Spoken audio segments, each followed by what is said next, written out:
롯데리아 직원 등 22명이 모임을 했다가 이 가운데 11명이 코로나19 확진 판정을 받았습니다. 일부 확진자는 감염 사실을 모른 채 출근한 걸로 알려져 확산 우려가 나오고 있습니다. 부산에서 또 여당 정치인의 성추행 의혹 사건이 벌어졌습니다. 더불어민주당 소속 부산시의원이 식당 종업원의 신체에 접촉하는 CCTV가 오늘 공개됐습니다. 박원순 전 서울시장 비서 성추행 강조 혐의와 관련해 전직 비서실장이 경찰에 출석해 조사를 받았습니다. 더불어민주당과 미래통합당 지지율이 오차범위 안에서 역전됐다는 여론조사 결과가 나왔습니다. 통합당은 중도층 지지 회복 부족 등 총선 참패 원인을 자체 분석한 백서를 공개했습니다. 정부의 일단 부동산 대책에도 서울 아파트 평균 매매 가격이 처음으로 10억 원을 돌파했습니다. 서울 아파트의 평균 전세 가격도 5억 원에 육박했습니다. 저희는 잠시 뒤에 돌아오겠습니다. 여러분 안녕하십니까? 오후에 가장 생생한 소식 뉴스에일 라이브 시작합니다. 네, 오늘도 놓칠 수 없는 궁금한 뉴스 저희가 풀어드립니다. 지금부터 저희와 함께 하시죠.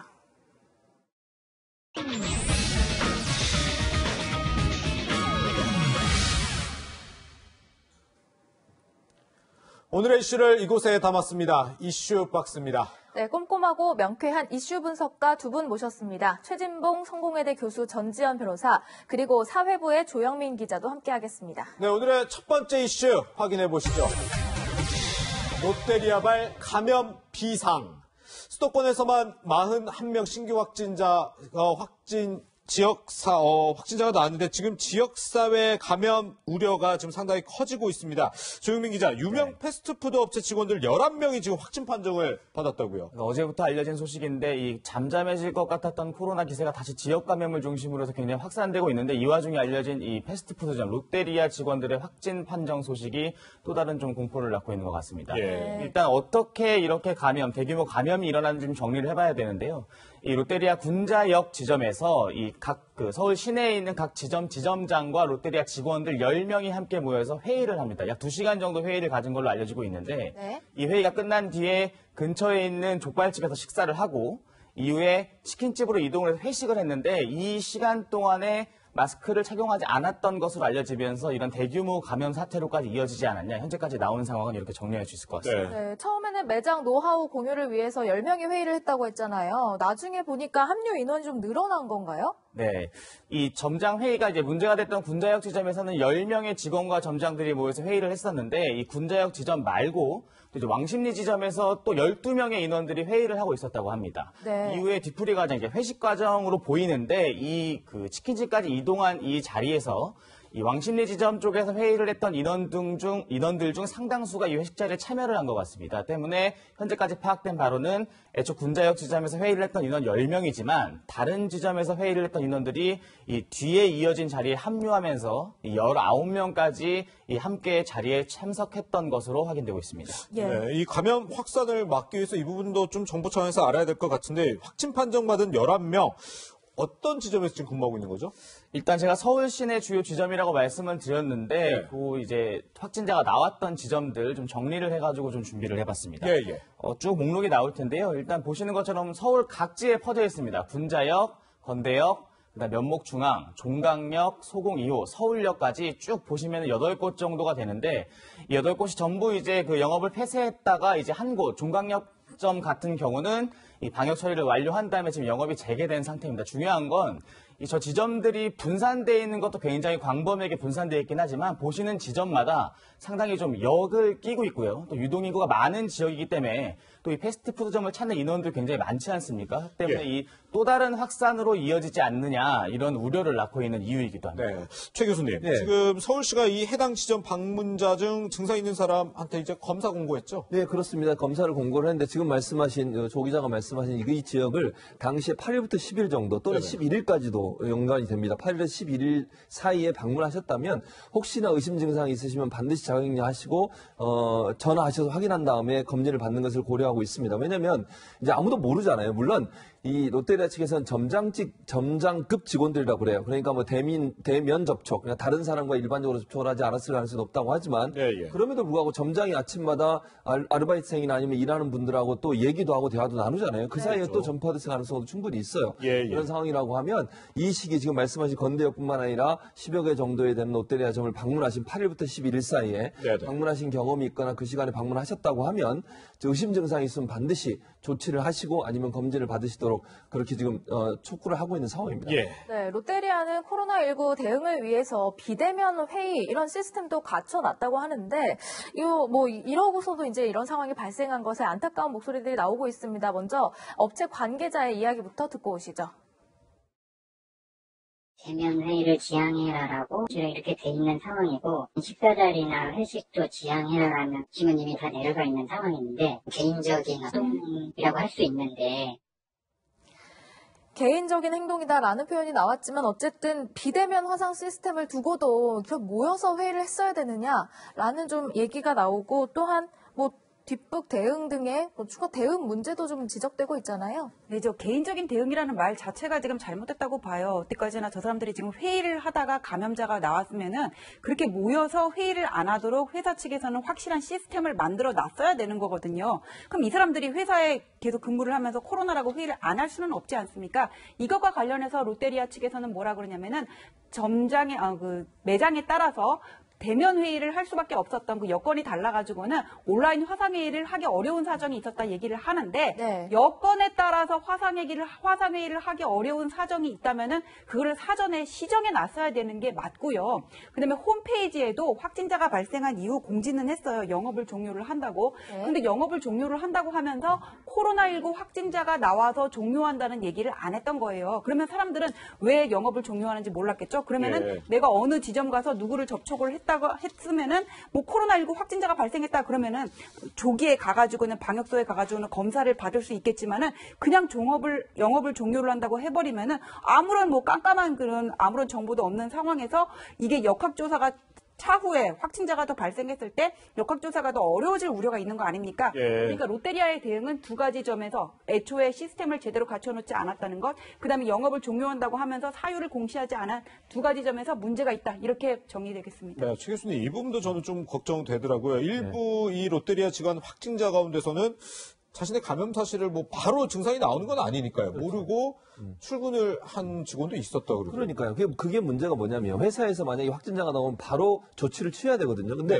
나중에 홈페이지에 공개를 하고 시간이 좀 늦어지는 바람에 실제 본인이 감염돼서 왜냐하면 증상이라고 하는 감염되고 나서 이틀이나 3일 후에 나올 수도 있고요. 사람에 따라서 시간이 더 걸릴 수도 있고 또 무증상 상태에서 감염이 되는 경우도 많잖아요. 근데 무증상 상태에서 감염된 사람이 다른 사람에 전파하는 전파력은 증상이 있는 사람과 동일하다는 조사 결과가 이미 나왔어요. 그러면 이게 어떤 형태로든 그 동일한 시간에 또는 감염자가 있었던 그 시간에 함께 회의를 참석했던 또 그 회의를 참석했다 돌아와서 본인이 일하는 업소에서 또 일을 했을 경우 이럴 경우는 그 주변에 있는 모든 사람들이 다 자가격리를 하고 일단 조치를 취하고 진단을 받아야 되는데 늦게 알려주는 바람에 결국 본인이 그 장소에 같이 있었다는 걸 인식하지 못해서 나중에 또 검사를 받는 일이 생기다 보니까 문제는 이런 상황에서 혹시나 다른 쪽으로 전파됐을 가능성이 충분히 있잖아요. 또 이분이 업소에서 일할 뿐만 아니라 외부에 다니면서 다른 사람 만났을 가능성이 충분히 있거든요. 만약에 본인이 그 장소에 감염된 사람과 함께 있었다는 것이 확인됐다면 그런 행동을 자제했을 텐데 그런 행동이 자제가 안 됐다고 하면 또 다른 형태의 감염이 일어날 수 있어서 즉각적인 반응이 늦어졌다는 점은 롯데리아가 비판을 피할 수 없는 상황이다 이렇게 보여집니다. 네, 지금 롯데리아뿐만 아니라 깜깜이 감염 우려가 커지고 있다 이렇게 우려가 되는 부분이요. 지금 조 기자 국내 최대 규모의 스타벅스 매장 그리고 사람이 많이 몰리는 백화점, 영화관 등등에서도 지금 속속 나오고 있다는 거예요? 네, 계속해서 지역 감염에 대한 우려 이런 부분들을 말씀드리는 건데 앞서 말씀하신 것처럼 이 경기도 양평에 있는 스타벅스 이 DTR점이라고 해서 약 규모가 한 364평 정도가 됩니다. 우리나라 국내에 있는 스타벅스 중에 가장 최대 규모를 갖고 있는 그 매장이기도 한데요. 이곳을 포함해서 또 신세계백화점 강남점 마찬가지로 굉장히 많은 인원들, 사람들이 찾는 공간이기도 하죠. 또 이 CGV 용산 아이파크몰까지 최근에 이 코로나19 확진자가 그 매장을 다녀갔다는 사실이 확인이 되면서 이 영업을 일시 중단하고 방역 조치를 진행하고 있습니다. 방역 조치가 끝나고 이제 영업을 재개한 곳도 있는데요. 다만 우려되는 부분은 말씀드린 것처럼 굉장히 앞서 말씀드린 장소들이 굉장히 많은 인원들이 왔다 가는 곳이고요. 또 반대로 말하면 많은 인원은 오지만 누가 왔다 갔는지를 확인하기가 굉장히 어려운 곳이기도 합니다. 때문에 앵커가 말씀하신 것처럼 이 깜깜이 감염 더 확산되는 것 아니냐는 이런 우려가 나오는 이유이기도 합니다. 네, 그렇군요. 그런데 지금 코로나19 잠시 잠잠해졌다라고 생각했던 분도 계시겠지만 그제는 54명, 어제는 56명의 신규 확진자가 국내에서 발생했습니다. 지금 이틀 연속 50명이 넘은 셈이에요, 변호사님. 이게 그래서 지금 이 감염병 위기 이 단계를 2단계로 좀 격상해야 되지 않냐 이런 얘기도 조심스럽게 나오는 것 같아요. 네, 경보 단계가 1단계가 있고 2단계가 있는데요. 지금 이틀 연속 50몇 명 나왔다고 하는데 지역 발생 규모가 47명 정도 되거든요. 이제 어제 발생한 확진자 같은 경우에는. 그런데 지역 발생 규모가 하루에 50명에서 100명이 되면은 이 방역 단계를 2단계로 격상을 합니다. 2단계로 격상을 하게 되면은 공공 다중 이용 시설 제한되고 실내 50명 이상, 실외 100명 이상 집합이나 모임, 행사 이런 것들이 다 금지가 되게 돼요. 그래서 이 코로나가 가장 확산되기 쉬운 요건이 3밀이라 그러잖아요. 밀폐, 밀집, 그다음에 밀접이라고 얘기를 하는데 대규모 유통시설이라고 하더라도 마스크를 내가 확실하게 쓰고 있으면은 이런 감염의 우려는 최대한 줄일 수 있을 것 같고 그다음에 이런 뭐 식당, 구내식당 같은 데서는 거리 두기를 통해 가지고 손님을 좀 덜 받더라도 마스크를 쓰고 음식을 먹을 수는 없으니까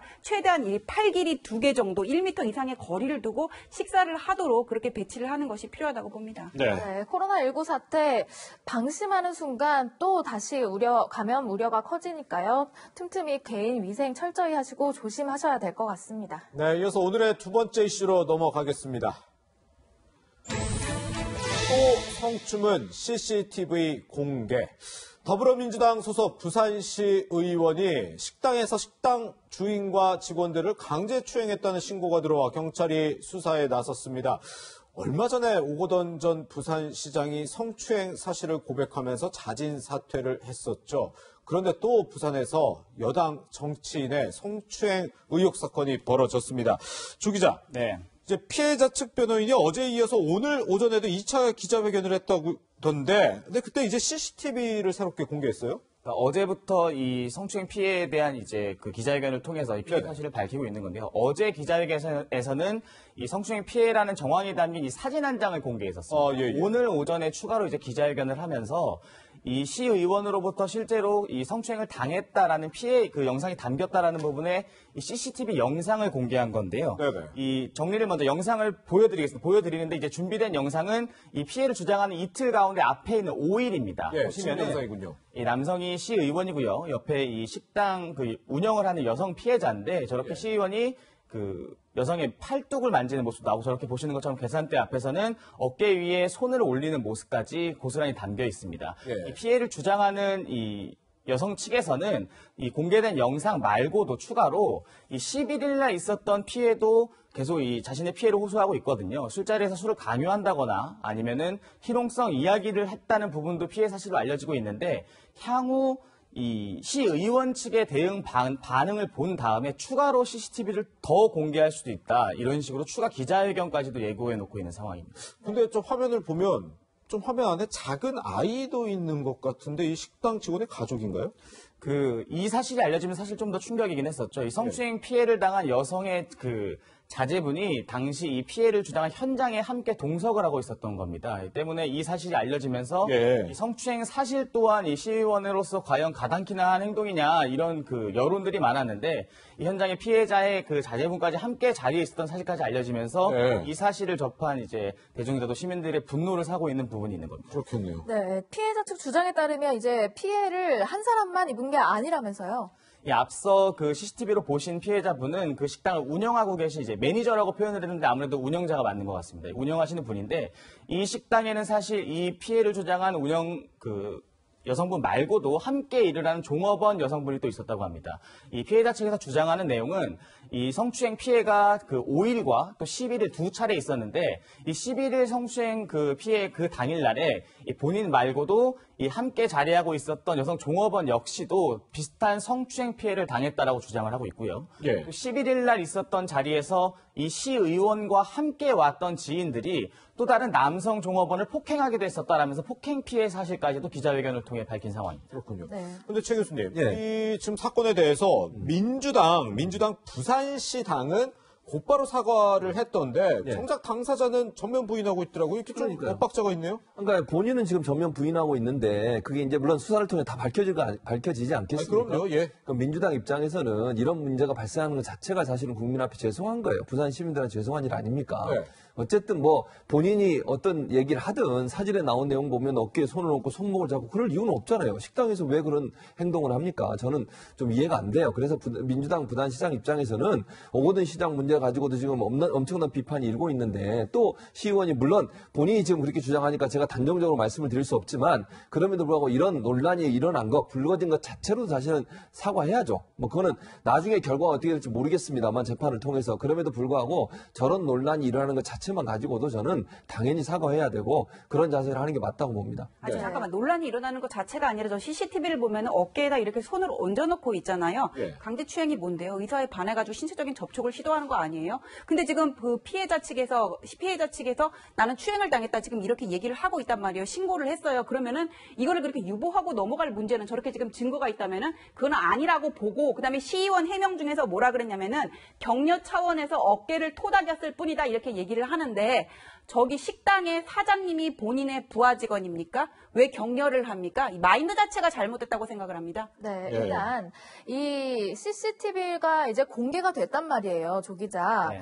근데 해당 시의원 뭐 여태까지 혐의는 부인하고 있고 격려 차원이었다 이렇게 주장을 하고 있는데 저렇게 영상까지 공개됐는데 입장이 바뀐 게 있습니까? 앞서 저희가 쭉 얘기했던 이 시의원의 입장이라고 했던 부분들이 어제 기자회견에서 이제 나온 사진 한 장이 나온 이후에 있었던 이 언론을 통해 알려진 시의원의 입장이었습니다. 네. 하지만 오늘 이 사진 한 장이 아니라 이 사진의 내용이 전체적으로 조금 더 정황이 담긴 이 CCTV가 공개됐으니 상황이 조금 변했다고도 좀 느낄 수 있을 것 같은데 그래서 저희가 그 가해자로 지목된 이 시의원과 직접 한번 통화를 해봤는데요. 먼저 목소리를 좀 한번 들어보시죠. 네. 네, 이제 얼마 안 됐으니까 식당 앞을 잘 경영하십시오. 저는 이게 지금 지원입니다. 저도 손님들 모시고 식당 좀 될 수 있도록 많이 좀 도와드리겠습니다 하면서 격려하면서 어깨 두루 톡톡 씻습니다. 그때는 일단 서다 죽는다는 자체가 모릅니다. 변호사한테 언론해가지고 저를 생각할 때 내가 취할 수 있는 것도 없으니 같이 해야죠. 이거제부터 매공해서 이제 정신적인 피해 등등 있을 거 아닙니까? 교수님 그러니까 여전히 억울함을 주장하면서 뭔가 법적 대응에 나서겠다라는 입장인 것 같아요. 뭐 그렇게 얘기가 들리네요. 그러니까 본인은 뭐 법적 입장을 하겠다니까 뭐 그건 본인의 자유니까 그걸 뭐라 하겠습니까? 본인이 법적 조치를 취한다 하더라도 이건 법원에서 가려질 문제라는 생각이 들고요. 어쨌든 뭐 법적으로 변호의 조력을 받고 본인의 어떤 입장을 대변할 수 있는 기회를 갖는 것 자체를 우리가 막을 수는 없는 거니까. 다만 중요한 건 어쨌든 정치인으로서 이런 행동을 하는 것이 구설수에 오르는 것 자체가 저는 문제라고 봐요.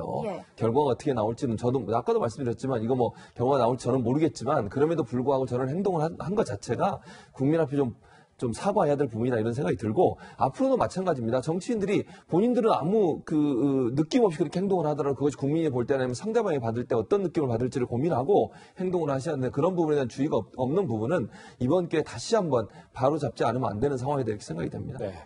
네, 그런데 변호사님, 지금 이 해당 시의원이요, 무고죄, 명예훼손죄, 뭐 정신적 피해 등등 이제 법적 조치할 내용들을 좀 얘기했는데 이게 연관이 있는 거예요? 아니, 근데 해당될 수 있는 건지. 해당될 수 없다고 생각을 합니다. 왜냐하면은 기승전 무슨 법적 조치해가지고 맨날 나오는 게 무고죄, 명예훼손죄, 손해배상 청구하겠다고 이렇게 나오는데요. 여기서 무고죄라는 거는 신체적인 접촉을 한 일이 없음에도 불구하고 여성이 말을 지어냈다면 지어내서 저 시의원을 처벌할 목적으로 고소를 했다면은 무고죄가 될 수 있겠지만은 저 사안에서는 일단 해당이 안 되는 것 같고 그다음에 명예훼손과 관련해서도 내용 자체에 거짓이 없다고 진실이라고 한다면 저기 CCTV를 통해서 앞으로 계속 증명을 하겠다니까 그 부분은 봐야 되겠지만은 자체에 거짓이 없다고 한다면은 어떤 공익상의 목적으로 공인의 그런 불미스러운 일에 대해서는 공개를 할 수가 있는 거고 그렇다면 어떤 정신적인 피해도 위법 행위를 했을 때 배상을 하는 건데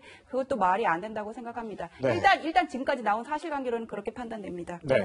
또 의혹의 이 중심에 서 있는 해당 시의원 저희 취재진과의 통화에서 이런 말을 남기기도 했습니다. 어떤 말인지 직접 들어보시죠. 신고하는 것 갖다가 우리 지역구에 미래통합당 구역을 불러가지고 미래통합당의 대변인을 불러가지고 이렇게 경찰에 가서 고소를 하냐 이 말입니다. 그래서 이거 내가 볼 때는 지금 우리 오건 시장부터 박원 시장부터 이런 상황에서 우리 정치적으로 희생양은 넘어가는 거 아니냐. 안 그렇습니까? 요즘 정치인으로 해가지고 신고하면서 변호사 3명 하는 사람이 있습니까? 물론 사회라서 모르겠지만 나는 도저히 의구심이 듭니다. 의구심. 네, 전지현 변호사님. 또 이런 얘기도 했어요. 그러니까 이게 뭐 조금 전에 저희가 얘기했듯이 오거돈 전 서울시장 사건이 있었고 최근에 또 박원순 전 서울시장의 비서 성추행 의혹 사건이 있었고 이거에 이어서 자기가 정치적 희생양이 되고 있는 거다 이렇게 보고 있는 것 같아요. 이 사건을.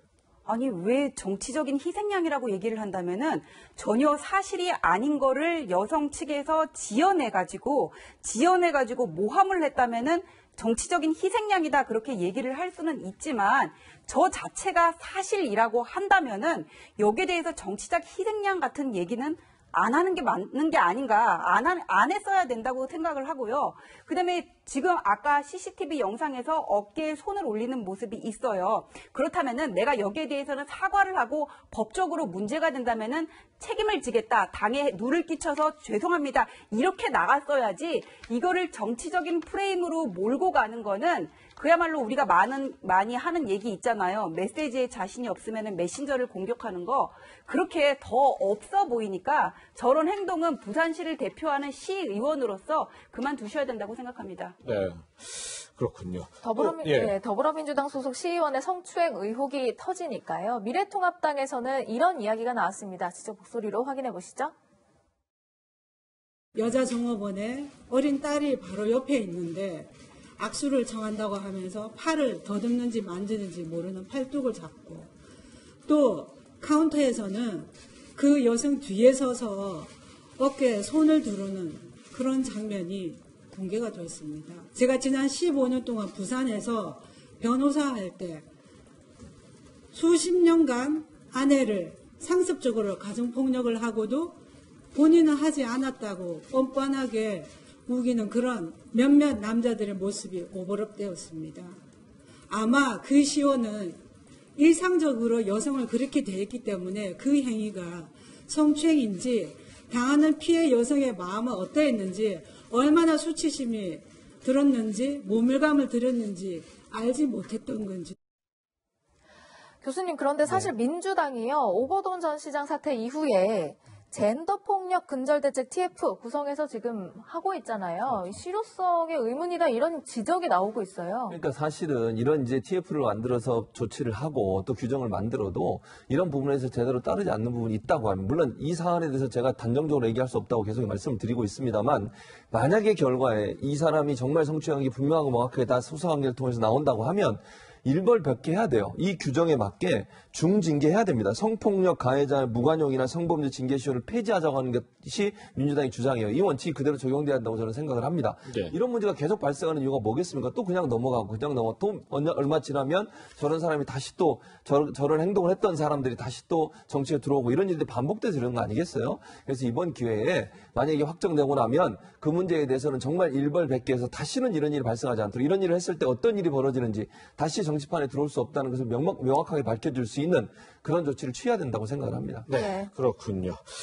네, 지금 속보가 들어와서 속보 먼저 좀 전해드리도록 하겠습니다. 더불어민주당 윤미향 의원이 오후 1시 30분 검찰에 출석했다고 합니다. 지금부터 50분 전쯤에 검찰에 윤미향 의원 출석했는데요.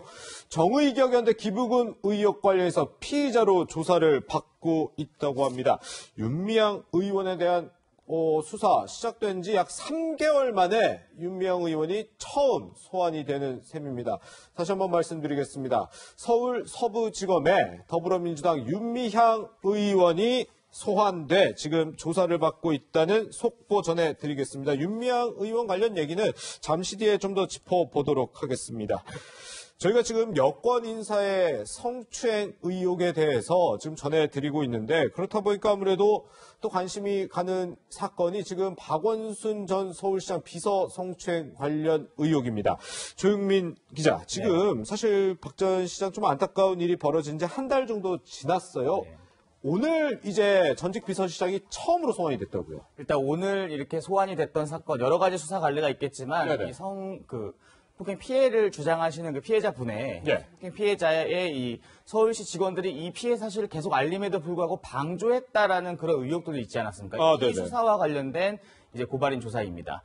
방조했던 인원들에 대한 이 고발장이 접수됐는데 이 고발장에 접수된 그 인원들 가운데 첫 번째로 이 김주명 전 비서실장, 지금은 서울시 평생교육진흥원장인데 이 박원순 전 시장의 비서실장이었던 김주명 그 평생교육진흥원장이 오늘 오전 9시 반쯤에 이제 서울지방경찰청에 출석해 조사를 받았고요.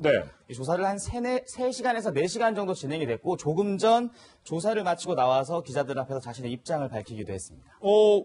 어떤 입장 밝혔나요? 일단 그 본인의 그 여러 가지 그 입장을 문을 준비해 와서 이제 입장을 밝혔는데 먼저 이제 피해자분에 대한 여러 가지 그 안위와 또 이제 걱정스러운 메시지를 담기도 했지만 이 기자들과 질문과 답이 오가는 과정에서 본인을 둘러싼 본인이 고발된 이유였던 이 그 성폭행 피해, 성폭력 사건 피해에 대한 방조 혐의에 대해서는 그 서울시에서 조직적으로 이걸 방조한 그 경위는 없다. 본인이 알기로는 방조한 적은 없다라고 주장을 했고요. 이를 입증할 수 있는 이 텔레그램 대화 내용 등을 경찰에 제출한 것으로 현재 알려졌습니다.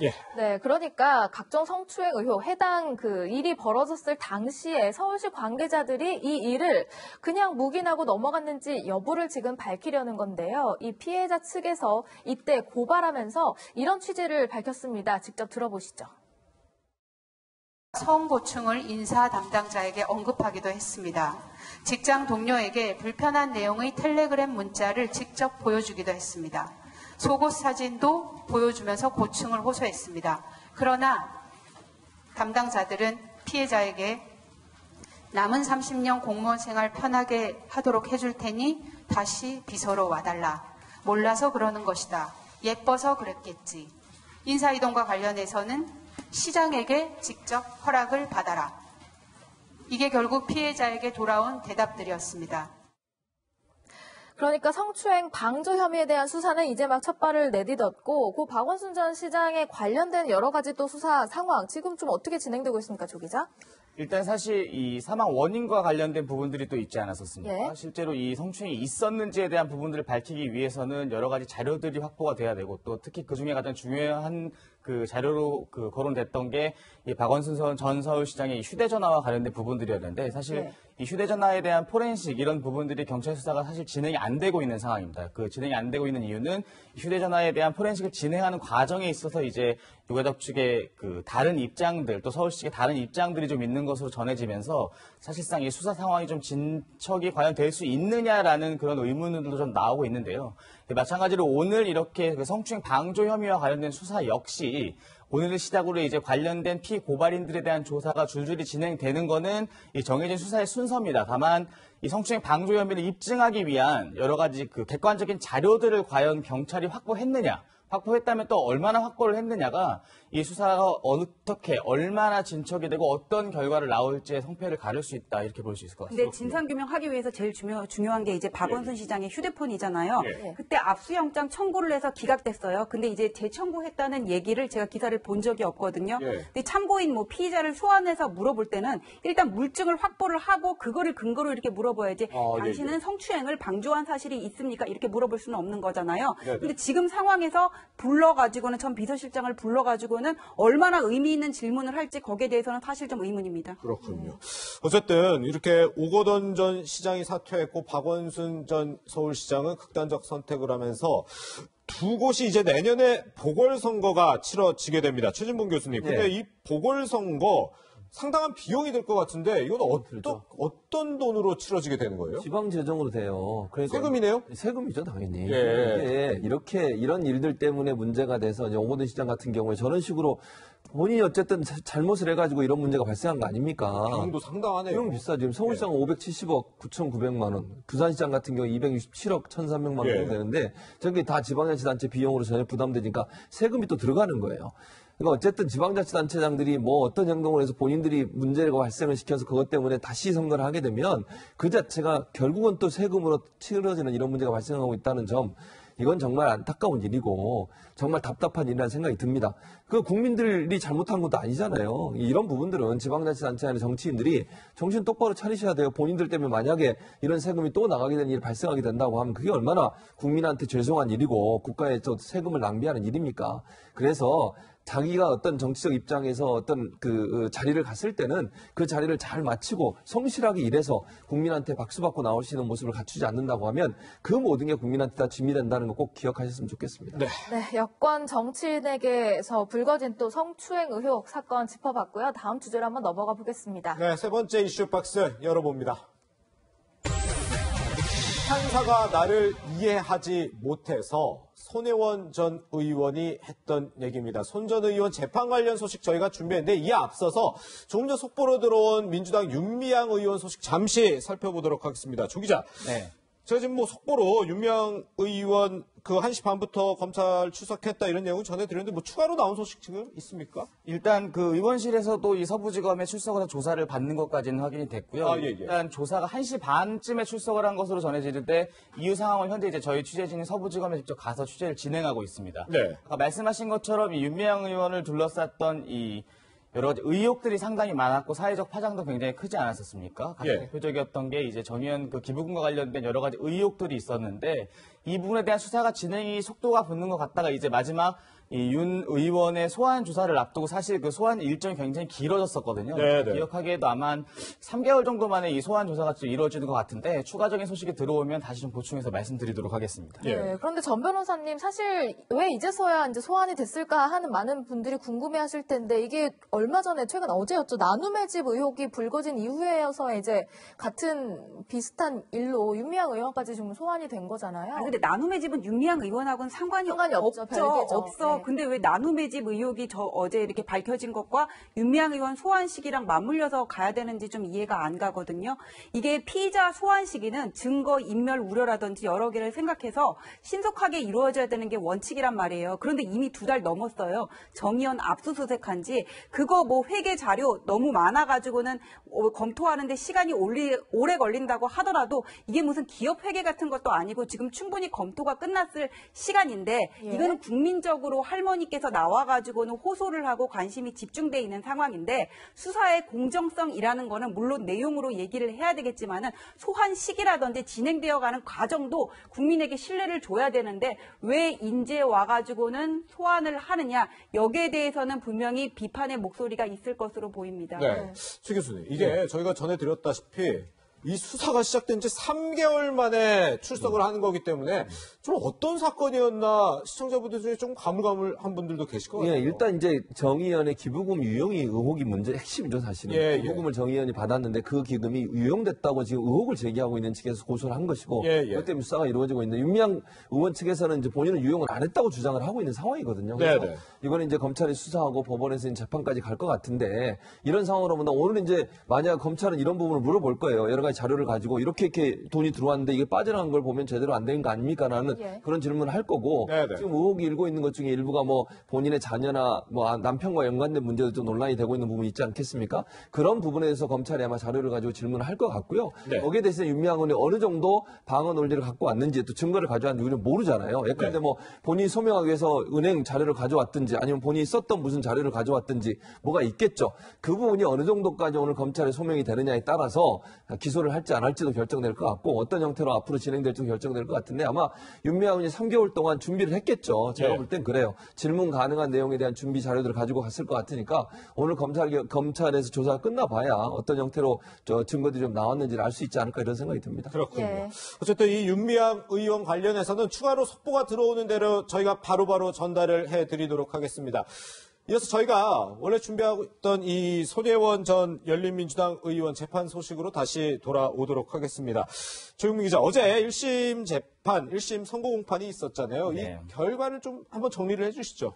일단 이 재판까지 가게 된 경위는 크게 두 가지였죠. 그러니까 그 손 전 의원이 이 목포 구도심의 개발 과정에 대한 그 자료를 미리 받아서 이 자료를 바탕으로 해서 이제 건물과 땅을 샀는지에 대한 부분과 또 그 건물을 사는 과정에서 본인 명의가 아닌 다른 사람의 명의를 이용해서 건물을 샀는지에 대한 부분들이 가장 핵심적이었는데 이 부분에 대해서 재판부는 이 손 전 의원의 혐의와 관련해서 이 보완 자료, 즉 도시가 개발될 거라는 그 자료가 보완 자료이고 이 보완 자료를 이용해서 이 부동산을 매입한 부분에 대해서 일부 인정을 했습니다. 또 마찬가지로 이 창성장이라고 하는 공간을 자신의 이름이 아닌 다른 사람의 이름을 통해서 구매한 부분까지도 인정을 해서 징역 1년 6월에 그 실형을 선고했고요. 예. 마찬가지로 이 건물 매입 과정에 함께 있었던 전 보좌관 출신인 이 보좌관 출신에 대해서도 그 여성에 대해서도 징역 1년을 선고했습니다. 마찬가지로 이 과정에서 이 손 전 의원에게 이 부동산을 소개한 지인으로 알려진 인물에 대해서도 징역 10월에 집행유예 2년을 함께 선고했습니다.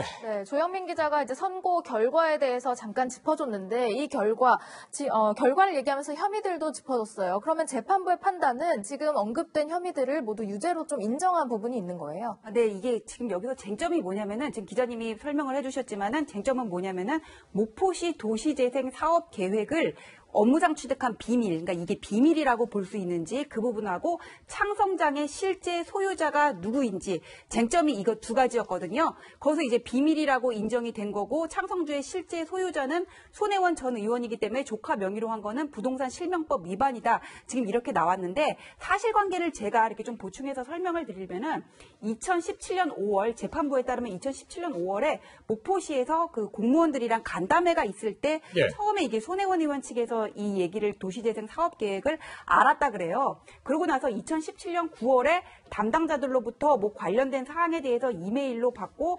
의원회관에서도 간담회를 하는데 이게 전부 업무상 비밀이고 업무상 취득한 비밀인데 이거를 이용해가지고 목포시의 부동산 한 26채 정도를 샀으니까는 재산상 이익을 취득한 거다 그렇게 본 거고 그 창성장 소유도 세금을 누가 냈는지 리모델링 돈을 누가 냈는지 이런 것들을 볼 때 손혜원 의원께 맞다 지금 이렇게 본 건데 처음에 이거 손혜원 의원 측에서는 그 업무상 비밀인지와 관련해 가지고는 공청회를 하기도 했고 외부에 이미 알려진 거다 처음부터 이렇게 얘기를 했었어요. 근데 그냥 제가 상식적으로 생각을 할 때는 이게 외부에 공개된 자료랑 손혜원이 취득한 자료랑 일치를 한다면 검찰이 이걸 과연 부패방지법 위반으로 기소를 했을까 이런 생각이 들었거든요. 그래서 아마 공개된 자료와 손혜원 의원이 취득한 자료는 그 핵심적인 부분에 차이가 있어서 판사는 재판부는 이거는 업무상 비밀로 봐야 되고 정보 공개 청구했는데 시에서 이게 기각을 한 적도 있으니까는 이렇게 비밀로 본 것으로 보입니다. 네.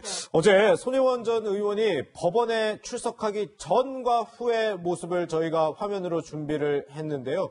한번 저희 영상으로 한번 화면으로 보시면 출석하기 전에 굉장히 마스크를 쓰긴 했지만 굉장히 밝은 모습을 보였고요. 이 지지자들과 포옹도 하기도 했는데 판결 후 유죄 판결을 받은 직후에는 보신 것처럼 이제 굉장히 좀 어두운 표정을 지고 있습니다. 이 취재진들의 질문에는 일체 답변을 하지 않고 법원을 떠났는데 이후에 SNS를 통해서만 이거를 항소하겠다. 유죄 판결을 납득하기는 어렵고 항소를 하겠다. 이런 입장을 SNS를 통해 밝히기도 했습니다. 이 SNS에 올린 뒤에 손혜원 전 의원이 어제 라디오 인터뷰를 통해서 또 심경을 밝히기도 했는데요. 어떤 얘기를 했는지 직접 들어보시죠. 모든 재판이 다 유죄 아니면 무죄겠지만 이제 이게 무죄가 아닐 수도 있다라는 그 걱정은 좀 있었어요. 세상이 세상에서. 그런데 이 유죄를 얘기하면서 이제 하시는 그 판사님 말씀을 이렇게 좀 들으면서 저라는 인간이 세상에 참 이해되기 어려운 인간이구나라는 생각을 좀 했어요. 저를 이해하지 못하면 되게 복잡한 사안이거든요. 저를 알면 쉬운 사안인데 근데 이분이 어떻게 이 사안을 다 이해를 하고 판결을 내리실까라는 걱정을 했었는데 오늘 딱 그 판결을 들으면서 저는 뭐 좀 담담할 수 있었던 게 이분을 내가 그 시간 안에 그 한 달에 한 번 하는 그 재판으로 그 이해를 시킨다는 것이 상당히 어려운 일이구나라는 생각을 좀 했습니다. 변호사님, 많이 재판을 겪어보셨겠지만 이 손혜원 전 의원 얘기만 들어보면 이 재판을 하는 재판장 판사가 본인을 이해를 제대로 못해서 유죄를 내렸다는 듯하게 얘기를 했는데 원래 재판장들이 이 사람에 대한 것까지 다 이해를 하고 나서 재판을 하는 건가요? 아니, 법원은 사건을 이해하는 거지 그 사람을 이해하는 게 아니에요. 아, 그래요? 아니, 점쟁이가 아닌 이상 그 마음속에 들어가지 않은 이상 그 의도를 우리가 다 어떻게 알겠어요. 하지만 범죄라는 거는 내 의도가 어쨌든 구성요건이 구비가 되고 뭔가 이렇게 사회에 해악을 끼쳤을 때 문제가 됐을 때 이게 처벌을 하는 거거든요. 그런데 계속 이렇게 왜 나를 이해하지 못해서 이런 판결을 내렸다 이렇게 말씀을 하시는 게 좀 답답하고 일반인 눈에 봐서는 정말 법원의 판결이 났음에도 끝까지 저렇게 말씀을 하시는 게 오만하다고 비춰질 수 있다고 봅니다. 네. 보면 발언 중에 교수님 세상이 하도 수상해서 유죄가 나올 수도 있겠다고 생각했다 이런 표현도 있거든요. 이거 어떤 뜻으로 해석해야 될까요? 그러니까요. 저 이제 본인이 하신 말씀이라 제가 이렇게 해석하기가 좀 어렵긴 한데 아무래도 이제 본인한테 부정적 결과가 나올 가능성을 예측한 것처럼 느껴지는 발언이긴 해요. 그리고 이제 또 하나 제가 아까 이제 전지현 변호사 했던 말에 그 초점이 그거라고 저는 생각해요. 아까 설명하신 것 중에 그 자료가 그러니까 손혜원 의원이 봤던 자료하고 지금 판사가 보신 자료가 같은 거냐 다른 거냐의 문제라고 저는 보거든요. 그게 비밀이냐 아니냐의 문제를 가릴 때 그게 같은 자료라면 과연 비밀로 볼 수 있을까 하는 의문이 많이 있을 수 있어요. 왜냐하면 이게 간담회에서 이미 여러 사람이 모인 자리에서 공개가 됐고 거기서 이미 다른 사람과 얘기 나눈 자료를 가지고 그게 비밀로 분류할 수 있을까 하는 의문이 들어서 그 자료가 만약 다른 거고 그러니까 그 간담회 장소에서 봤던 자료하고 그 판사님이 지금 보고 있는 자료가 전혀 다른 자료에 손혜원 전 의원이 전혀 다른 자료를 갖고 있었다면 그건 논란이 될 수 있지만 그 같은 자료라고 하면 그게 과연 비밀로 분류될 수 있을까 하는 의문이 있다는 생각이 들고 그러니까 아마 자기 생각에는 손혜원 전 의원 입장에서는 재판부가 판단 내린 게 본인의 입장을 충분히 잘 이해하지 못해서 내린 판단이라고 생각하는 것 같고요. 그러다 보니까 본인이 이제 하도 수상해서라는 말을 표현을 쓴 것 같은데 아마도 이제 이건 본인 생각이 제가 그냥 해석해서 말씀드리는 겁니다. 본인이 생각할 때는 범죄적으로 따지면 본인은 죄가 안 될 거라고 생각하고 무죄가 나올 거라고 생각하고 들어갔는데 그게 안 되다 보니까 저런 표현을 하신 게 아닌가 이런 생각이 듭니다. 그러실까요? 손혜원 전 의원은 좀 억울하다는 입장을 추가로 밝히기도 했습니다. 그 목소리도 준비되어 있습니다. 처음에 자기들이 저를 기소할 때 의심했던 부분들은 이제 변함이 없는 거죠. 그리고 또 그때도 그랬고 지금도 그렇고 제가 미운 털이 좀 많이 박히는 건 아닌가? 미워가지고. 그리고 오늘도 그러잖아. 제가 뭐 반성에 뭐 제대로 정이 없다 그러는데 제가 잘못한 게 있어야 반성을 하죠. 네, 또 논란이 되는 부분의 한 부분은 이겁니다. 어제 실형을 받았음에도 구속은 되지 않았잖아요. 보통은 이제 법정 구속되는 경우 이런 거를 좀 일반적으로 보기도 했는데 손혜원 전 의원 같은 경우에는 법정 구속은 면했다 이런 보도가 나오는데 그건 이유가 뭔가요? 그러니까 판결 선고문에 그렇게 돼 있다고 해서 실형이 선고돼 있다고 해서 그거 자체로 구속할 수 있는 건 아니고 따로 이제 형 집행 절차를 해야 되는데 뭐 예외적으로 실형 선고를 하지만은 바로 법정 구속을 안 시키는 경우도 있어요. 뭐 홍준표 전 지사는 법정 구속이 안 됐었지만 김경수 지사는 과거에 이렇게 된 적이 있었잖아요. 근데 이게 문제가 뭐냐면은 기준이 없다는 겁니다. 기준이 없어요? 아니 그러니까 기준은 뭐 대외적으로 얘기를 한다면 뭐 증거인멸, 도주의 우려, 뭐 그다음에 그 합의 가능성 뭐 이런 것들이 되겠지만은 사실 잘 모르겠어요. 왜냐하면은 일반인들은 대부분 합의할 여지가 있거나 아니면 추가 규명될 사실관계가 있거나 그런 경우가 아니면은 다 법정 구속이 되거든요. 근데 정치인 같은 경우에는 누구는 법정 구속이 됐고 또 누구는 안 되고 이 기준이 뭐 현직 도지사라서 봐준다고 했다가 언제는 또 안 봐주고 그 기준이 그냥 판사 마음이라는 얘기예요. 그래서 이런 것도 똑같이 실형 선고인데 이런 문제도 일반인이랑 정치인, 유명인사랑 이렇게 차이를 둬야 하는 건지 더군다나 손혜원 의원 같은 경우에는 지금 현직 의원도 아니고 재판부에서는 방어권 보장을 얘기를 했지만은 이 사건의 쟁점은 아까 말씀드렸던 것처럼 그 두 가지가 다고 여기서 추가로 나올 증거가 있는 것도 아니고 따로 합의 가능성이 있는 사건도 아닌데 방어권 보장을 위해서 불구속한다? 이거는 좀 이해가 안 가는 부분이 있습니다. 네, 그렇군요. 이 부분도 참 기준이 필요할 것 같은데 어쨌든 손혜원 전 의원에 대한 1심 판결이 나오면서 과거에 손 전 의원이 했던 얘기들도 회자되고 있습니다. 어떤 얘기를 했는지 직접 들어보겠습니다. 내 목숨도 필요하면 제가 그렇게 얘기하셨어요? 예. 근데 그 이상 더 뭘 해야 됩니까? 제 인생을 걸고 말씀드립니다. 차명 아닙니다. 제가 만약에 그게 차명이면 제가 전 재산을 국고로 환원하겠습니다.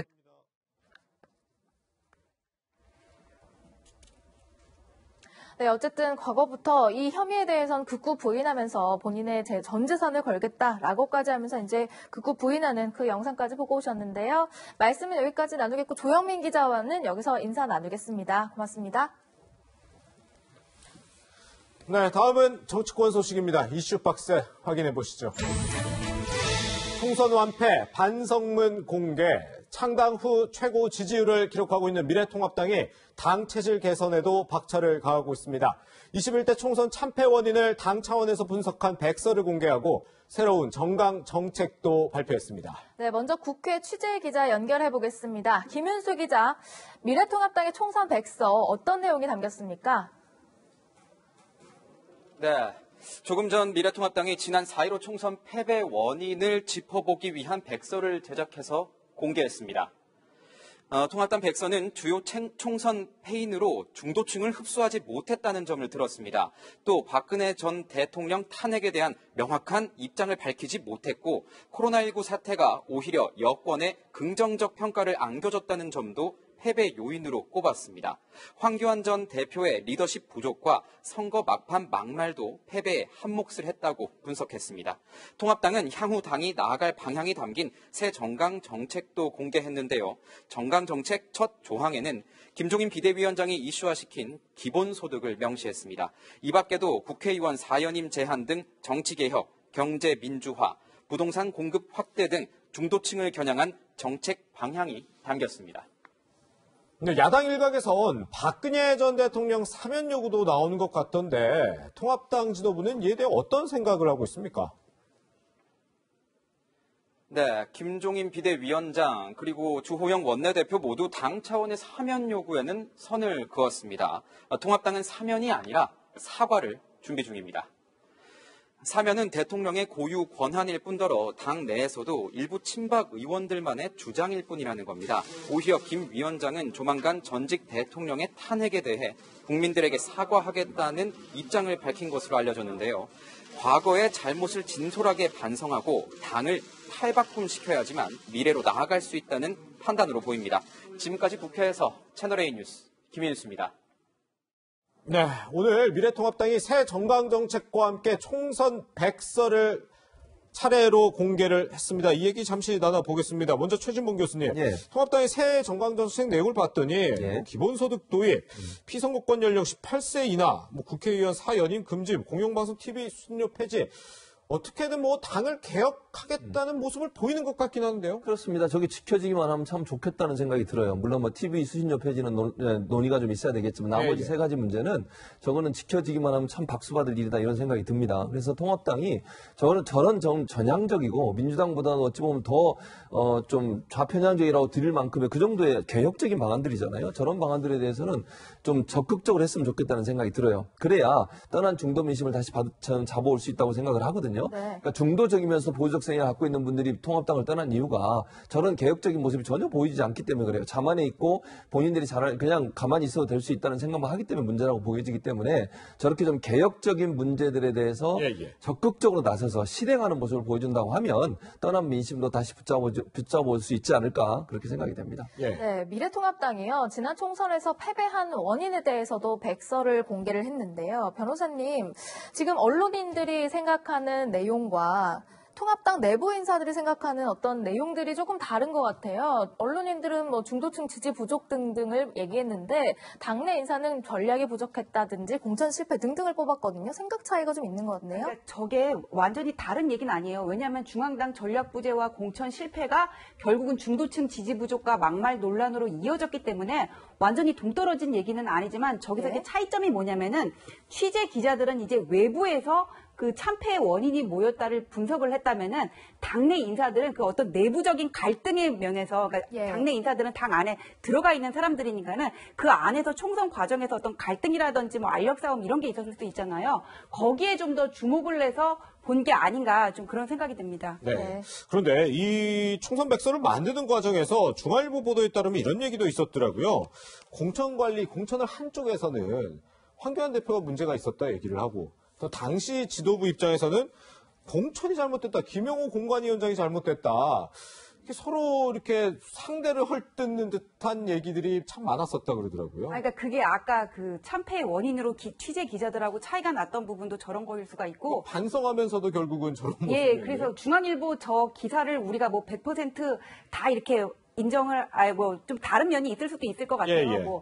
하지만은 그게 문제가 뭐냐면 이 총선 백서를 제가 보면서 느낀 게 뭐냐면은 이번 미래통합당의 참패 원인은 신문 칼럼에서도 여러 번 나왔고 지금 여기는 우리들도 바로 앉아가지고는 몇 개 꼽을 수가 있는 그런 거거든요. 예, 예. 근데 그런 원인들을 나열하는데 그쳤고 백서를 쓰는 이유는 이런 것들을 반면 교사 삼아 다음에는 잘해보자 이런 취지에서 만드는 건데 왜 왜 중도층을 놓쳤고 왜 탄핵에 대한 사과가 없어서 이런 거에 대한 원인 규명이 없다고 느꼈거든요. 예, 예. 그런 게 혹시라도 저 어떤 내부적인 어떤 알력이라든지 갈등과 상관이 있다면 그거는 앞으로도 총선 백서를 지금 이번에 낸 의의가 없는 게 아닌가 생각이 듭니다. 네, 일단 박근혜 전 대통령의 탄핵 관련해서 명확한 입장 정리가 없는 점도 패배 원인 중에 하나로 꼽혔다고 하는데요. 이와 관련해서 김종인 비대위원장 이야기 목소리 한번 듣고 오시죠.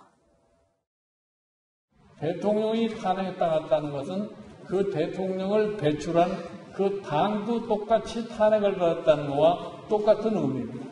그거를 뼈저리게 느끼고 반성을 하고 새롭게 태어나려고 노력을 하는 것이 당연합니다. 그런데 그 이후에 아무런 변화를 하지를 못했어요.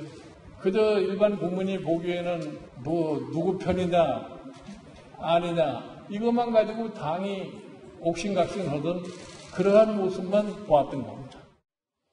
네, 반성해야 한다라는 취지로 김 비대위원장 지난 6월에 이런 얘기를 했는데 지금 광복절을 앞두고 친박계 일부 의원들 사이에서 일부 세력 사이에서 박 전 대통령 사면론 얘기 또 나오고 있다고 하니까 일각에선 내부에선 좀 얘기가 여러 가지 엇갈리고 있는 것 같네요. 그러니까요. 그래서 저는 문제라고 생각해요. 김종인 위원장이나 주영 원내대표 같은 경우도 특사에 대해서는 얘기를 안 하고 있고 그런 계획도 없다고 얘기를 하고 있어요. 근데 일부 친박 의원들이 이런 얘기를 하시면 이게 당이 개혁을 하겠다고 하고 지금 오늘도 나온 계획 관련된 보고서 이런 내용들의 어떤 의미가 퇴색되지 않겠어요? 뭔가 개혁을 하겠다고 하면서 다시 친박 이렇게 돌아가면요. 저는 이러면 당이 정말 주도적으로 비대위를 꾸려가지고 뭔가 변하는 모습을 보이려는 그 시도 자체가 완전히 묵살될 수 있어요. 저는 이런 행동하면 안 된다고 생각합니다. 법적으로도요. 아니 형이 확정되지도 않은데 어떻게 사면을 합니까? 그리고 사면이라고 하는 거는 뭔가 잘못한 사람이 잘못했다고 반성하면 거기에 대해 사면을 해주는 겁니다.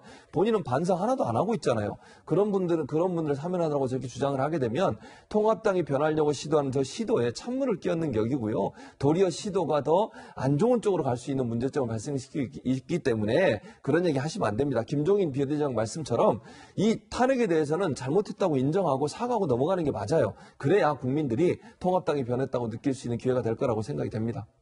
네. 어쨌든 지금 미래통합당이 어떻게든 개혁을 해보겠다고 지금 상당히 몸부림을 치고 있는 것 같습니다. 그런데 오늘 오전에 발표된 여론조사 결과가 있었습니다. 이 여론조사 결과를 보면 미래통합당이 36.5%, 더불어민주당이 34.4%를 기록했습니다. 두 정당의 지지율 물론 오차범위 안에 있지만 지금 3.1%포인트의 차이를 보였는데 먼저 이 여론조사 결과 분석하기에 앞서서 여야는 이 결과를 어떻게 보고 있는지 먼저 얘기를 직접 한번 들어보도록 하겠습니다. 국민들이 판단하는 건데 우리나라 국민들이 현명하기 때문에 무엇이 잘못이고 무엇이 잘하는 짓이고 하는 걸 갖다가 스스로가 평가를 하기 때문에 국민들께서 뭔가 새로운 기대를 하고 있는 것 같습니다. 정치는 언제나 국민들의 의사를 존중하고 또 국민들의 삶을 개선하는 것이어야 되는데 좀 더 그런 노력을 많이 해달라는 채찍으로 생각됩니다. 두 분께 다 여쭤볼게요. 교수님, 네. 물론 오차범위 안에 있기 때문에 어디가 앞서고 있다 이렇게 표현을 하진 못하지만 아까 추이를 보면 확연하게 민주당은 내려가는 추세고 통합당은 올라가는 추세인 건 확실하거든요. 맞아요. 그건 민주당이 정말 심각하게 받아들여야 한다고 저는 생각을 해요. 왜 그런 걸까요? 왜냐면요. 가장 중요한 문제는 변곡점이 됐던 건 저는 부동산 정책이라고 생각을 해요. 부동산 정책은 국민들한테 실제적으로 피부에 와닿는 문제고 특히 젊은 세대 30, 40대가 아주 민감하게 반응할 수 있는 이슈거든요. 그런 이슈를 다룸에 있어서 너무 일방적이라는 주장과 비판을 받을 수 있는 상황이 많이 연출이 됐어요. 예컨대 법안을 물론 필요해서 처리할 수는 있습니다. 숫자에 의해서. 그러나 어쨌든 논의하고 협의하고 타협하는 모습을 보여주는 그런 부분이 좀 부족했어요. 너무 힘으로 밀어붙인다는 모습이 드러나다 보니까 그게 논란이 됐고 또 부동산 정책이 계속 진행돼 왔지만 이번에 물론 7월 10일 날 다시 부동산 정책을 냈습니다만 부동산 가격이 안정이 안 되고 계속 오르고 지금 뭐 전세나 월세나 이런 문제에 어려움이 있다 보니까 젊은 세대 입장에서는 당장 본인들의 삶에 직접적인 영향을 미치는 요소잖아요. 그런 부분들이 저는 아주 민감하게 반응하는 이 여론에 영향을 미쳤다는 생각이 들어요. 그래서 이런 부분에 대해서는요, 뭐 지도자든 또 우리 뭐 청와대나 정부나 민감하게 반응하셔서 국민들이 원하는 게 뭔지를 바로 들어야 된다. 그렇지 않으면 너무 오만한 모습을 보이는 순간 국민들은 떠나게 돼 있습니다. 겸손하게 섬기는 모습 보이는 게 필요하다는 생각이 듭니다. 우리 정 변호사님은 이 지지율 추세 어떤 이유라고 보십니까? 민주당 당연히 지금 말씀하신 것처럼 부동산 문제, 그 집값 잡는다 그러는데 못 잡았어요. 세금만 올랐어요. 그 다음에 이제 임대차법 나왔는데 이거는 세입자를 4년간 보호하는 법에 불과하다는 게 그냥 제 생각이고요. 그 다음에 이제 공급 정책, 공급 대책 나왔는데 민간에서 지금 이거 안 받아들인다는 거잖아요. 공급 지역으로 지정된 지역의 주민들이 나서서 지금 뭐 소송한다고 이런 얘기까지 지금 나오고 있는 그런 상황이란 말이에요. 그래서 떨어질 수밖에 없었는데 통합당이 지지율 상승세로 돌아선 거는 이런 집권 여당의 정책 실패 더하기 초선 의원들의 개인기가 한몫했단 말이에요. 근데 저는 여기서 통합당이 잘 나갈 때 조심하라는 말이 있잖아요. 지금 여기서 도취돼가지고는 본인이 야당인 거를 잃어버리면 안 되는 거고 지금 이렇게 지지율이 상승한 거는 어떤 여당의 실패한 정책 때문에 어부지리로 올라간 면이 있거든요. 여기서 초선 의원들의 개인기라는 것도 한계가 있어요. 당이 여당의 어떤 정책을 대신할 대안책을 제시하지 못한다고 한다면은 지금의 지지율 상승세는 언제든 꺾일 수 있다고 봅니다. 네. 논란의 백서가 하나 또 있습니다. 조국 전 장관 일가를 뭔가 옹호한 듯한 백서가 최근 출간이 됐는데요. 그 내용의 일부분들이 조금 논란이 되는 부분들이 몇 가지 있잖아요, 변호사님. 예를 들면은 자녀 입시 비리 문제, 뭐 핵심은 학부모와 학생 도덕성 아니라 특목고 매개로 맺어주는 연줄이다. 라든지 지금 그래프 안에 있는 저런 내용들이 여러 얘기를 낳고 있어요. 전 조국 백서를 제가 처음부터 끝까지 다 읽어보지는 않았는데 일단 지적하신 내용들을 얘기를 해보면은 일단 자녀 입시 비리 문제와 관련해가지고 특목고 매개로 맺어지는 연줄이고 도덕성 문제는 아니다 그렇게 얘기를 했는데 그런 연줄이 특권이에요. 그런 연줄을 이용해가지고는 다른 애들 무시하고 내 자식만 잘 되기 위해서 뭔가 청탁을 하고 이루어지고 뭐 상부상조를 했다면은 그거는 분명히 비판을 받아야 되는데 이건 연줄이니까 어쩔 수 없어 하고 넘어가는 건 좀 무책임하다고 보이고 그다음에 사모펀드와 관련해가지고 지인의 도움을 받는 게 상시 그렇죠. 투자의 안목이는 지인의 도움을 받을 수는 있지만 거기에 대해서 어떤 불법적인 요소가 개입을 하면 안 되는 거거든요.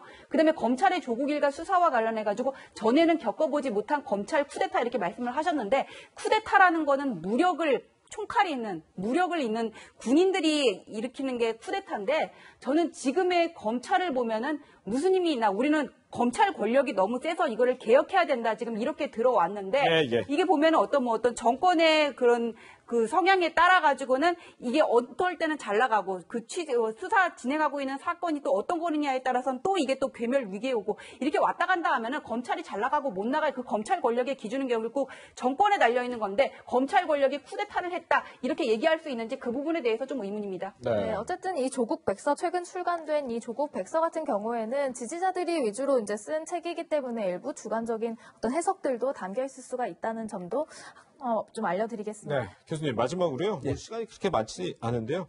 여권의 논란 하나만 더 짚어볼게요. 어제 윤도환 전 국민소통수석 이번에 바뀌었잖아요. 네, 그렇죠. 교체되면서 이제 마지막 인사로 그 어느 정부보다 깨끗하다고 자신한다. 권력형 비리 사라졌다 이렇게 얘기를 했거든요. 그런데 저희가 준비한 게 이 여권과 연루된 사건만 해도 적지가 않거든요. 이건 어떻게 좀 봐야 되는 거죠? 뭐 저는 이렇게 생각해요. 이제 일단 본인은 윤도환 수석 같은 전 수석 같은 본인이 이제 퇴임을 했으니까 본인의 입장과 이 얘기를 하는 거예요. 그건 뭐 본인의 느낌과 생각을 얘기하는 거 뭐라고 얘기할 수 있겠나 하는 생각이 들고 두 번째 연루 사건들 지금 뭐 조국 전 장관 사건이 재판에 걸려 있고 유재수 검찰 무마 사건도 있고 여러 가지 일들이 지금 화면에 나오고 있는 것처럼 그렇죠. 이것들도 일단 결과가 나와야 된다고 생각을 해요. 저는 기본적으로 아직까지는 어쨌든 재판이 되고 있는 상황에 대해서 우리가 물론 의혹을 제기할 수 있고 문제가 있다고 제기할 수 있지만 결과가 최종 나와야만 법원에서 판결이 최종 나와야 그게 결과로 인정될 수 있기 때문에 그렇죠. 지금 상황에서는 이제 윤도환 수석 입장은 저렇게 얘기하는 것이 본인이 수석으로 일했던 정부에 대한 입장이다 이렇게 생각이 됩니다. 네, 어쨌든 변신을 꾀하고 있는 통합당의 움직임 그리고 정당 지지율까지 살펴봤고요. 두 분과는 여기서 인사 나누겠습니다. 고맙습니다.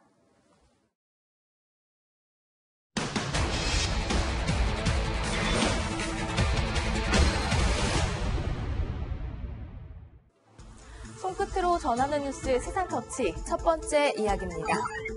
살인 진드기병이라고 들어보셨나요? 중증 열성 혈소판 감소 증후군, 일명 SFTS라고 불리는데요. 사망 사례가 속속 발생하고 있습니다. 지난 10일 전라북도 장수군에서 60대 남성이 SFTS로 사망을 했고요. 앞서 지난 3일에는 강원도 영월에서 70대 여성이 숨진 뒤에 SFTS 확진 판정을 받았습니다. 두 사람 모두 텃밭에 다녀온 뒤에 증상을 보였는데요. SFTS는 바이러스를 가진 참 진드기에 물리면서 발생합니다. 진드기는 주로 풀이 있거나 야생동물 서식지 등에 분포해 있는데요. 주로 1, 2주의 잠복기를 거친 뒤에 구토, 설사 및 식욕 부진 등의 증상이 나타날 수 있습니다. 아직 치료제가 없는데요. 치사율이 약 20%에 이릅니다. 무엇보다 진드기에 물리지 않는 게 최선의 방법입니다. 밭이나 산, 풀숲 등에서 야외 활동을 할 때는 풀밭 위에 앉거나 눕지 말아야 합니다. 그리고 이렇게 긴 팔, 긴 바지를 입고 목수건이나 장갑, 긴 양말 등으로 피부 노출을 최소화하는 게 좋겠고요. 기피제를 뿌리는 것도 도움이 됩니다. 진드기에 물린 경우 억지로 떼어내거나 긁지 마시고요. 핀셋이나 카드 등을 이용해서 제거한 뒤에 의료기관을 방문하시는 게 좋겠습니다. 세상터치 두 번째 이야기입니다. 5만 원짜리 지폐 30장과 함께 정성스러운 손편지가 보이시죠? 경남 하천의 한 우체통에서 발견된 건데요. 얼마 안 되는 금액이지만 도움이 되었으면 좋겠다 이렇게 적혔습니다. 김포에서는요, 한 할아버지가 지폐와 동전을 모아서 16만 5천 원가량을 행정복지센터에 두고 가셨다는데요. 폭우로 시리에 빠진 이웃을 돕고 싶다면서 기초연금을 한 푼, 두 푼 모아서 마련한 겁니다. 경기도 이천 장호원읍에도 익명의 기부자가 나타나서 현금 1,000만 원을 이렇게 기부했고요. 강원도 속초에서는 주민센터에 누군가 이렇게 쌀 10포대를 배달시켰습니다. 대구에 사는 평범한 30대 총각이라면서 코로나 때 받은 도움에 보답하기 위해서 이렇게 손편지와 라면, 생수를 기부한 사람도 있습니다. 금액도 방법도 제각각이지만 이들 모두가 어려운 이웃을 위해 손을 내밀었습니다. 집중호우 피해로 전국 곳곳이 어려움을 겪고 있는 가운데 익명의 기부천사들이 보내온 정성이 모두에게 큰 위로를 주고 있습니다. 세상터치였습니다.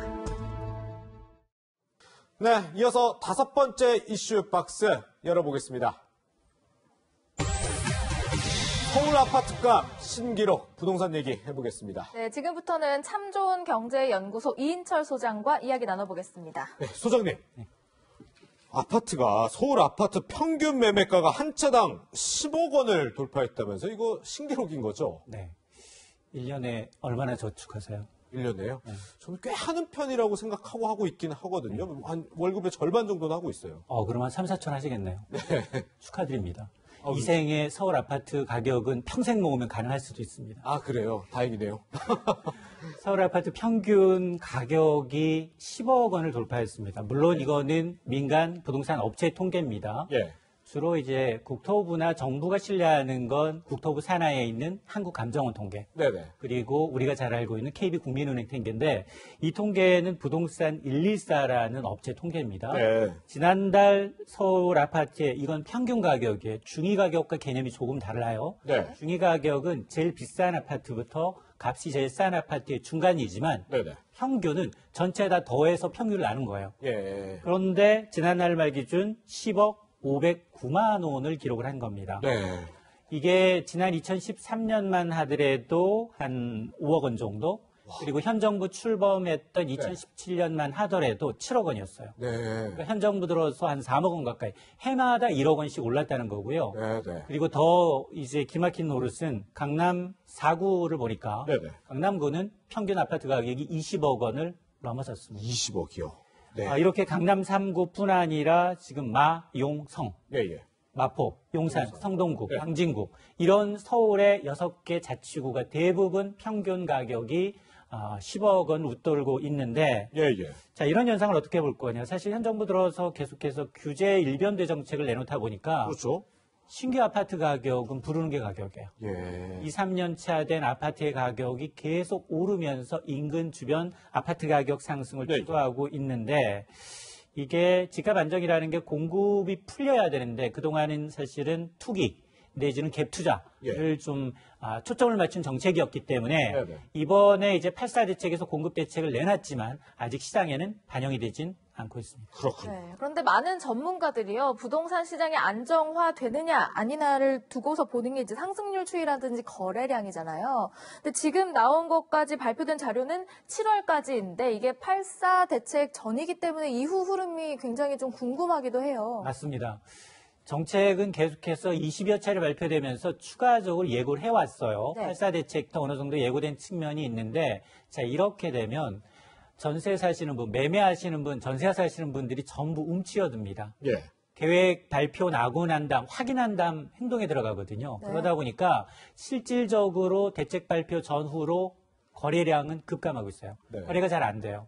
그러다 보니까 매매 거래도 안 되고 그 전세는 사실은 전세는 거래 안 된다 하더라도 2년마다는 임대차 3법 이전에는 옮겨가야 되는 수요가 있기 때문에 이 상황을 좀 보게 되면 상승률이 분명히 뚜렷하게 둔화되고 있는 건 맞지만 아직 마이너스는 아니다. 떨어지진 않았다라는 거고 또 하나는 임대차 3법이 시행이 되면서 전세 물건 자체가 자취를 감추고 있어요. 그러다 보니까 조금 더 어려워지신 분들, 실수하시는 분들은 좀 빚을 내서라도 반전세, 반월세 쪽으로 돌아가고 있는 게 지금 시장에는 나타나고 있는데 어쨌든 주간 기준 전세 가격은 58주. 내일 발표가 나는데 아마 59주 연속 상승은 좀 불가피해 보이고요. 그리고 임대차 3법 이후에 이런 게 좀 가속화됐기 때문에 지금 공급 대책을 내놨는데 시장 반응은 썩 좋지는 않아요. 그러다 보니까 이런 부동산 시장의 불안 심리를 잠재우는 데는 좀 실패하지 않겠느냐라는 관측이 나오는 겁니다. 지금 전세 시장 얘기도 좀 해주셨는데 아무래도 집 사기 어려우면 이제 전세를 알아봐야 되는 건데 오늘 나온 보도에 따르면 이 전세값도 5억에 육박하고 있다면서요. 맞습니다.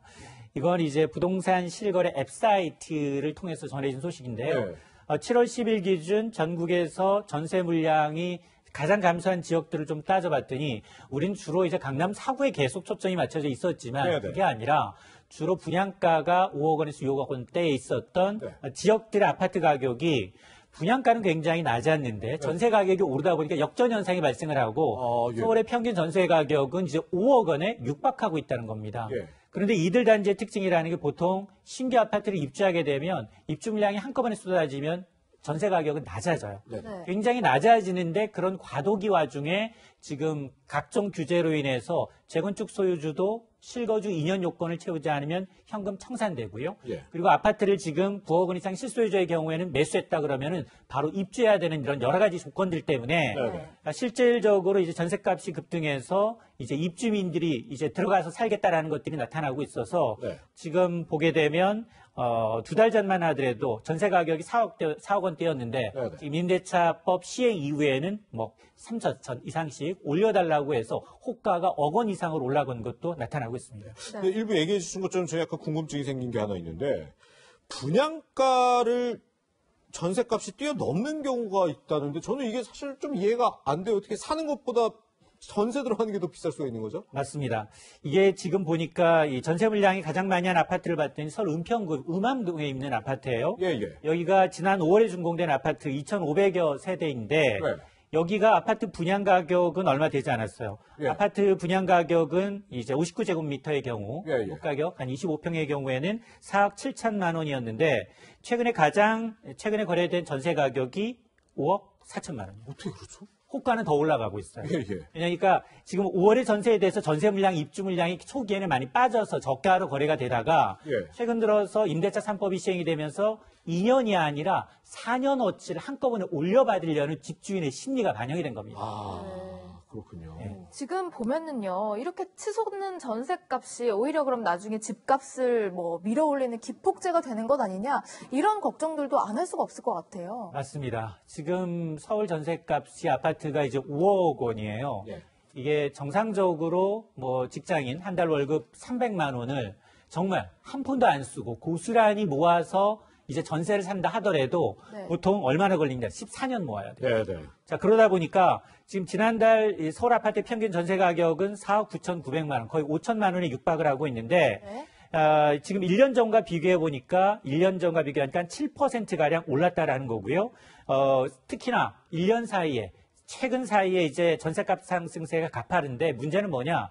이렇게 전셋값이 오르게 되면 갭 투자를 할 수밖에 없어요. 예. 매매 가격하고 전세 가격이 8, 90% 이상 올라가게 되면 자기 자본은 거의 들이지 않고도 살 수가 있거든요. 예. 그러다 보니까 이런 전세 가격 상승이 오히려 매매가를 더 올리는, 네. 끌어올리는 역할을 할 수 있다라는 우려가 나오고 있는 겁니다. 네. 근데 지금 이렇게 뜨거운 게 이 부동산 시장만은 아닌 것 같아요. 지금 이 주식 시장도 상당히 뜨겁던데, 이제 뭐 많은 자금이 몰리고 있는지 코스피 지수는 뭐 2,430도 지금 넘었어요. 이게 단순하게 이제 유동성만으로 해석할 수 있는 거예요? 맞습니다. 지금 보면 전 세계적인 공통적인 현상이에요. 네네. 코로나19로 인해서 풀어놨던 막대한 유동성이 예. 정부의 의지는 이게 투자나 소비로 가서 경기를 좀 활성화하는 데 도움이 됐으면 좋겠다라는 건데 그렇죠. 오히려 예. 이런 자금이 자산시장으로 쏠리고 있어요. 예. 그러다 보니까 주식, 부동산, 가상화폐, 금가격, 은가격도 뛰고 있거든요. 아, 예. 뛰지 않은 거는 달러. 달러하고 이제 유가만 안 뛰고 있어요. 네, 네. 자, 그러다 보니까 이거는 무슨 현상이지? 안전자산과 위험자산이 동시에 뛰고 있는데 이걸 유동성 랠리라고 합니다. 근데 이 유동성 랠리의 함정은 뭐냐? 이게 우리도 뭐 동학개미가 있습니다만 네네. 중국에는 닌자개미, 미국에는 로빈후드가 있어요. 예. 그리고 일본의 닌자개미. 아, 예. 자, 이런 것들이 특징이 뭐냐? 보통 연령대, 투자 연령대가 20, 30대로 굉장히 낮아졌어요. 네. 이분들은 스마트폰 SNS 활용이 굉장히 능합니다. 아. 그러니까 각종 정보를 SNS를 통해서 얻어요. 예, 예. 근데 문제는 뭐냐? 함정이 이들은 사회생활한 지가 얼마 안 됐기 때문에 자기 자본이 굉장히 적습니다. 네, 네. 그러니까 빚내서 투자하는 거예요. 아. 그러니까 우리나라도 지금 동학개미 운동의 대부분이 보면 빚을 내고 있어요. 네네. 그러다 보니까 아무리 주택대출을 규제를 한다 하더라도 풍선 효과로 신용대출이 더 늘고 있고 네. 이런 것들이 계속해서 악순환이 반복되다 보니까 그러면 지금 뭐 집값 아까 얘기했던 것처럼 1년에 1억씩 오르는데 네. 내가 근로해서 얻는 이거 안 되잖아요. 맞아요. 그러니까 근로소득의 가치가 굉장히 현저하게 좀 폄훼되면서 네네. 오히려 이런 자산시장으로 쏠림 현상이 나타나고 있다는 건 굉장히 큰 문제입니다. 네, 좀 위험해 보이는 게 방금도 말씀하셨지만 20, 30대들 젊은 층에서 어차피 이번 생에 집을 못 살 거면 작은 자본으로도 투자할 수 있는 주식을 사자 이런 움직임 때문에 더 과속화되는 거예요. 더 몰리고 있는 앵커님이 거예요. 아까 서울 평균 아파트 가격이 10억 원이라고 그러니까 제주도 가신대요. 제주도가 예. 아파트 가격이 싸지가 않습니다. 네네.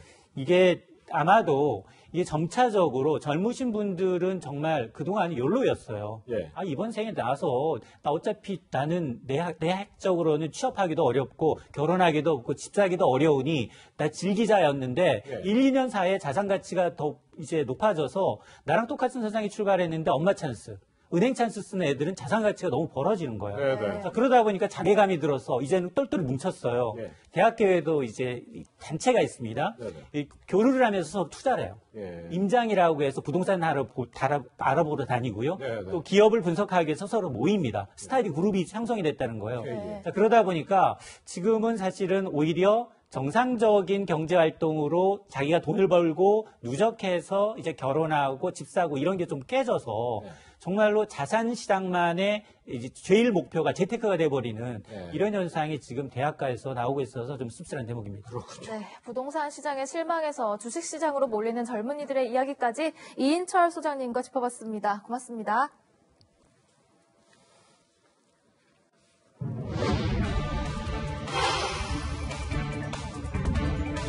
오후의 뉴스입니다. 대한의사협회가 내일 정부의 의대 정원 확대 방안에 대한 반발로 집단 휴진에 나설 계획입니다. 이에 대해 박능우 보건복지부 장관은 안타깝고 유감스럽다며 대국민 담화를 발표했습니다. 불법적인 행위로 환자의 건강과 안전에 위해가 생긴다면 법과 원칙에 따라 대응할 것입니다.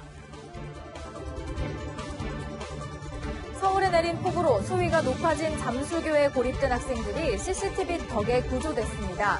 서초구에 따르면 지난 4일 잠수교 북단에서 남단으로 걸어오다 고립된 외국인 학생 5명이 서초구 CCTV 통합관제센터에 포착됐고 서초구에 신고를 받은 경찰이 출동해 이들을 안전한 곳으로 옮겼습니다.